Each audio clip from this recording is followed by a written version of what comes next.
General education institute MSCB शाळेत जल्लोष दहीहंडीचा। General education इन्स्टिट्यूटच्या MSCB Bokadvira शाळेमध्ये कृष्ण जन्मोत्सव आणि दहीहंडी मोठ्या आनंदाने आणि उत्साहाने साजरी करण्यात आली।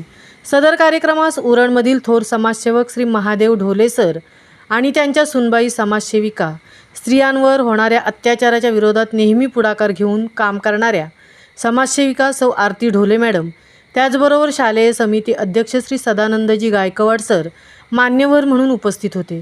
शाळेच्या मुख्याध्यापिका सौ कवळसे मॅडम यांनी आपल्या शुभहस्ते मान्यवरांना पुष्पगुच्छ देऊन त्यांचे स्वागत केले। शाळेमध्ये भगवान श्रीकृष्णाचा पाळणा बांधण्यात आला होता। दहीहंडीसाठी शाळेचे मैदान सुशोभित करण्यात आले होते। बालवर्ग आणि शिशुवर्गातील विद्यार्थी राधाकृष्णाच्या वेशभूषेमध्ये आले होते। मान्यवरांच्या शुभहस्ते श्रीकृष्णाचे पूजन करण्यात आले। संगीत शिक्षिका पल्लवी पंडित मॅडम यांनी श्रीकृष्णाचा पाळणा म्हटला। जन्माष्टमीच्या गाण्यांवर विद्यार्थ्यांनी नृत्य सादर केले। शाळेतील शिक्षिका सरिता कजबजे यांनी मान्यवरांचा परिचय करून दिला, तर आरती मॅडम यांनी कार्यक्रमाचे सूत्रसंचालन केले। विद्यार्थ्यांनी दहीहंडी फोडल्यानंतर सर्व विद्यार्थ्यांना दहीहंडीचा प्रसाद वाटण्यात आला। अशा प्रकारे शाळेत सर्व विद्यार्थी आणि शिक्षकांनी दहीहंडी उत्सवाचा आनंद लुटला। महामुंबईसह तृप्ती भोईर, उरण। एका जनार्दनी